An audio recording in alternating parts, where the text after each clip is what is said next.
बिस्मिल्लाहिर्रहमानिर्रहीम।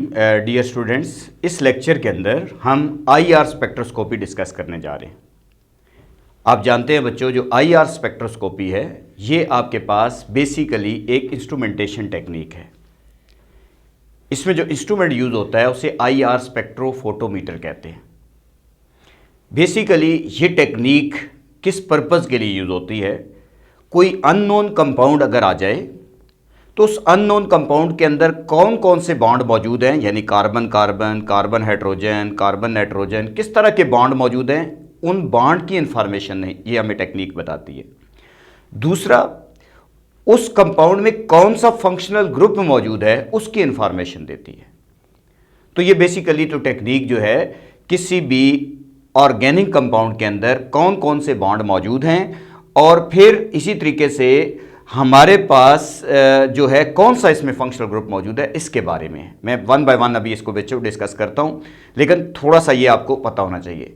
इसके लिए आमतौर पर क्या होता है बच्चों, हमारे पास लिटरेचर में डाटा गिवन होता है, यानी हमारे पास आमतौर पर एक टेबल दिया होता है। जैसे आपकी बुक में भी अगर आप देखेंगे इस टॉपिक के अंदर एक टेबल है, वो टेबल आपने याद नहीं करना, वो टेबल आपकी इंफॉर्मेशन के लिए है कि अगर वो टेबल आपको दे दिया जाए और आपको स्पेक्ट्रम दे दिया जाए, जिसे आईआर स्पेक्ट्रम, जैसे मैंने यहाँ पे एक बनाया, आईआर स्पेक्ट्रम दे दिया जाए तो आपसे कहा जाए कि बताएं इस कंपाउंड में कौन सा फंक्शनल ग्रुप मौजूद है, कौन कौन से बॉन्ड मौजूद हैं, तो आप वहाँ पे उसके अंदर रेंज को देखते हुए पीक्स को देखेंगे कि ये पीक इस जगह पे, जैसे 1720 पे अगर पीक आ रही है तो वो हमें पता है कार्बोनाइल ग्रुप की होती है।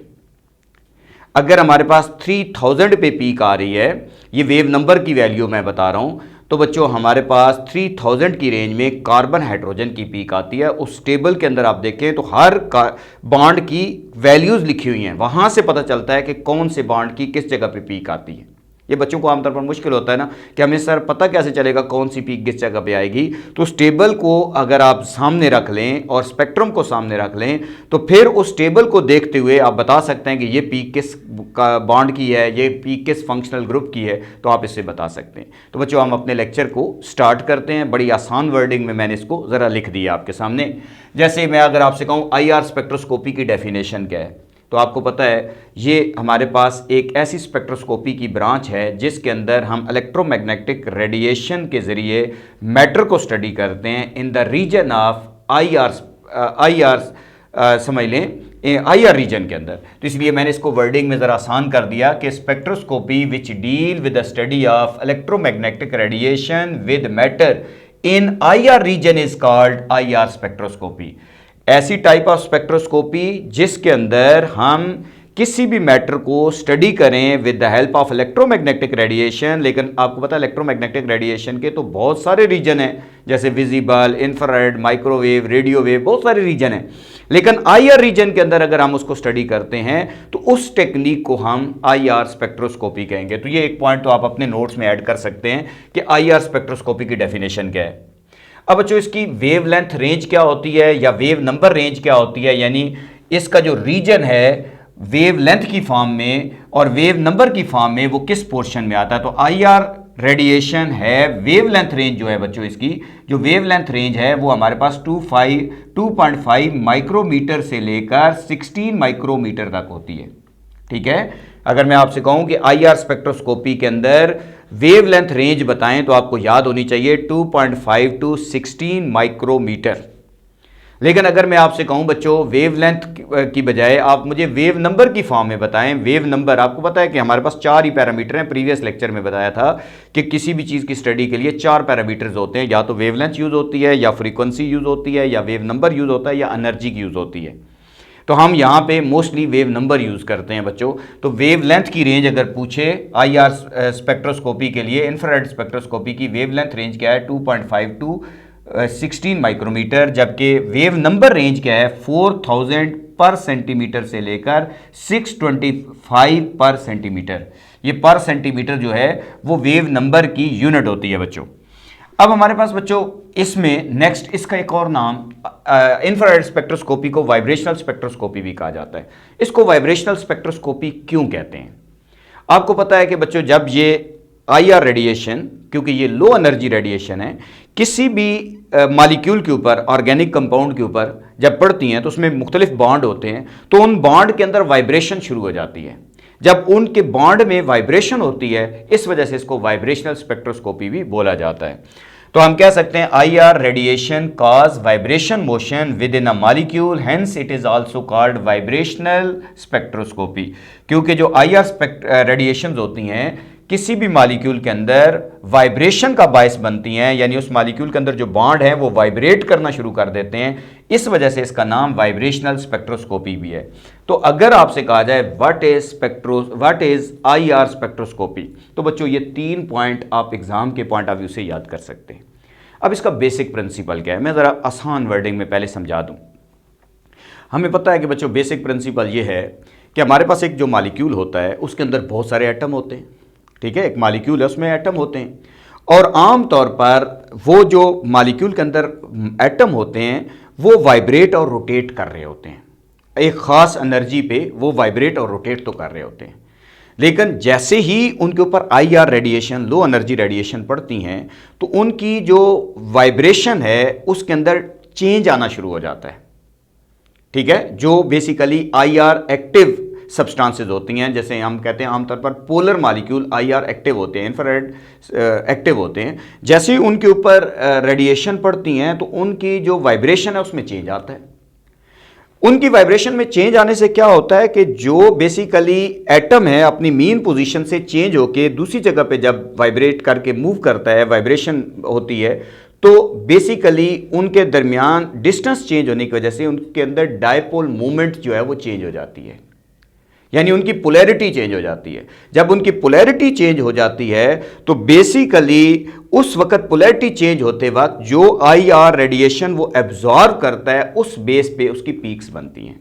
तो यहां पे मैंने कुछ बातें आसान वर्डिंग में लिख ली कि molecule is made up of atom, molecule बहुत सारे एटम से मिलकर बना होता है, दैट अंडरगो कंटिन्यूअस वाइब्रेशन, जो मुसलसल वाइब्रेट कर रहा होता है, और IR radiation have low energy affect the vibrational kinetic energy of the atom in a molecule during vibration, small displacement of atom from there mean position occur and change in dipole movement of a molecule, जिससे उसकी polarity change हो जाती है और फिर वो IR radiation absorb कर लेता है।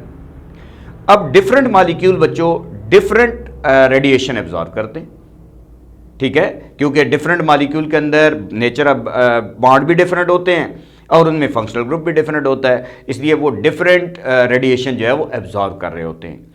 आमतौर पर इस स्पेक्ट्रोस्कोपी को मैंने अभी बताया, एक तो आइडेंटिफाई किए जाते हैं कि कौन कौन से बॉन्ड मौजूद हैं, कौन सा फंक्शनल ग्रुप मौजूद है, इसके लिए इसको यूज़ किया जाता है। इसलिए मैंने लिखा कि IR absorption spectrum is used, ये किस पर्पज़ के लिए यूज़ होता है, आइडेंटिफाई द बॉन्ड, कौन से बॉन्ड मौजूद हैं, यानी कार्बन कार्बन है, कार्बन हाइड्रोजन है, कार्बन ऑक्सीजन है, कौन से बॉन्ड हैं ये बताएगा, एंड फंक्शनल ग्रुप उसमें कौन सा है, क्योंकि इनकी पीक से हमें अंदाज़ा होगा। हमारे पास जो लिटरेचर में डाटा गिवन है उस डाटा को हम कंपेयर करते हैं इसके स्पेक्ट्रम के साथ, और फिर हम बताते हैं कि इसमें कौन कौन से बॉन्ड मौजूद हैं और कौन सा फंक्शनल ग्रुप डिटेक्ट हो रहा है, क्योंकि लिटरेचर में हर फंक्शनल ग्रुप, यानी लिटरेचर का मतलब ये है कि वो टेबल जो बच्चों, उस टेबल के अंदर जो हमें बेसिकली डाटा गिवन है उस डाटा के साथ कंपैरिजन करके बता दे देते हैं कि ये पीक किस फंक्शनल ग्रुप की आ रही है या ये पीक किस बॉन्ड की आ रही है। अब इसी तरीके से इससे क्या होता है बच्चों, आइडेंटिफाई हो जाता है स्ट्रक्चर ऑफ ऑर्गेनिक कंपाउंड भी हम इससे आइडेंटिफाई करते हैं, ये ऑर्गेनिक कंपाउंड, ये ऑर्गेनिक कंपाउंड का क्या स्ट्रक्चर है, क्योंकि इसमें एक हम पढ़ेंगे फिंगरप्रिंट रीजन। जैसे आपको पता है कि हर बंदे के फिंगरप्रिंट जो है वो डिफरेंट होता है, तो इस तरह हर ऑर्गेनिक कंपाउंड का जो फिंगरप्रिंट रीजन होता है वो डिफरेंट ही होता है। इससे हम उस मॉलिक्यूल का स्ट्रक्चर भी स्टडी करते हैं। अगर मैं आपसे कहूँ टाइप ऑफ वाइब्रेशन क्या होती हैं, तो आपके पास जो IR स्पेक्ट्रोस्कोपी है इसमें 2 तरह की वाइब्रेशन होती हैं। एक कहलाती है स्ट्रेचिंग वाइब्रेशन। स्ट्रेचिंग वाइब्रेशन जैसे स्प्रिंग है बच्चों, मैं उसको ऐसे खींच दूं फिर छोड़ दूं फिर खींच दूं फिर छोड़ दूं, ये स्ट्रेचिंग वाइब्रेशन है, ठीक है। स्ट्रेचिंग वाइब्रेशन में क्या होता है, जब एक स्प्रिंग को आप खींचेंगे तो उसकी बॉन्ड लेंथ चेंज हो जाएगी, लेकिन उसका बॉन्ड एंगल चेंज नहीं होगा। छोड़ेंगे बॉन्ड लेंथ कम हो जाएगी लेकिन बॉन्ड एंगल सेम रहेगा। इसलिए मैंने कहा स्ट्रेचिंग वाइब्रेशन जिसमें बॉन्ड लेंथ तो चेंज होती है लेकिन बॉन्ड एंगल कांस्टेंट रहता है। अब जो स्ट्रेचिंग वाइब्रेशन भी ना सिमेट्रिक भी होती है और एसिमेट्रिक भी होती है।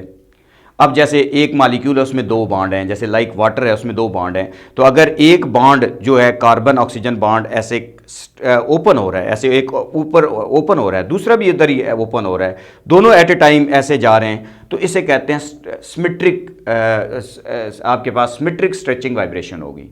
लेकिन अगर सपोज करें एक मालिक्यूल है उसके दो बॉन्ड हैं, एक बॉन्ड जो है वो बेसिकली ऐसे ओपन हो रहा है जैसे स्प्रिंग को खींच दें, और दूसरा बॉन्ड उस वक्त ऐसे प्रेस हो रहा है, एक ऊपर जा रहा है एक नीचे जा रहा है, तो इस तरह एक बॉन्ड बढ़ रहा है, एक बॉन्ड ऐसे आ रहा है, दूसरा बॉन्ड इधर आता है वो उधर चला जाता है, ऐसे बॉन्ड जो है एंगल तो बॉन्ड लेंथ तो चेंज हो रही है उसकी, लेकिन एट ए टाइम दोनों अगर बढ़े हैं तो बच्चों, या दोनों कम हो रहे हैं बॉन्ड, तो इसका मतलब है ये सिमेट्रिक है। लेकिन अगर एक बॉन्ड जो है वो बढ़ रहा है, उसकी बॉन्ड लेंथ बढ़ रही है, दूसरे की बॉन्ड लेंथ कम हो रही है, तो इसको हम कहते हैं एसिमेट्रिक स्ट्रेचिंग वाइब्रेशन हो रही है।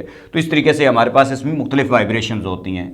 बेंडिंग वाइब्रेशन, बेंडिंग वाइब्रेशन क्या होता है बच्चों, आपने सीज़र तो देखा है, सीज़र लाइक भी हमारे पास ये बेंडिंग होती है। अगर ऐसे सीज़र है तो उसका देखो बॉन्ड लेंथ तो फिक्स रहती है बच्चों, लेकिन बॉन्ड एंगल चेंज हो रहे होते हैं, ठीक है, जो बेसिकली मीन पोजीशन से उसका बॉन्ड का एंगल है वो चेंज हो रहा होता है। तो हम कहते हैं जो हमारे पास बेंडिंग वाइब्रेशन होती हैं, इसके अंदर बॉन्ड लेंथ कांस्टेंट रहती है, बॉन्ड एंगल चेंज होता है। तो यहाँ पे बॉन्ड एंगल चेंज हो रहा है, बॉन्ड लेंथ जो है वो कांस्टेंट है, चेंज नहीं हो रही।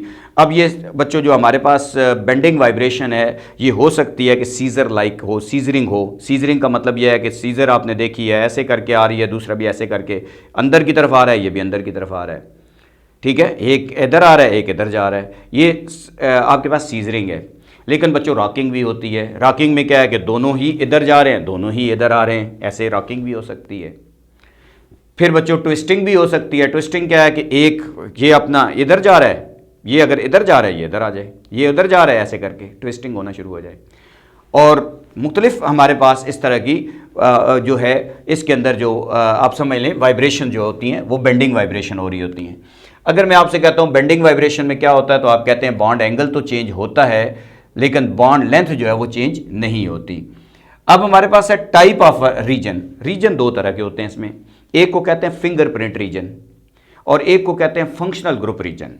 अगर मैं कहूँ फिंगरप्रिंट रीजन क्या है, तो इसकी जो वेव नंबर की रेंज है वो 600 से लेकर 1500 पर सेंटीमीटर के दरमियान जो रीजन आता है किसी भी स्पेक्ट्रम के अंदर, उसे फिंगरप्रिंट रीजन कहते हैं।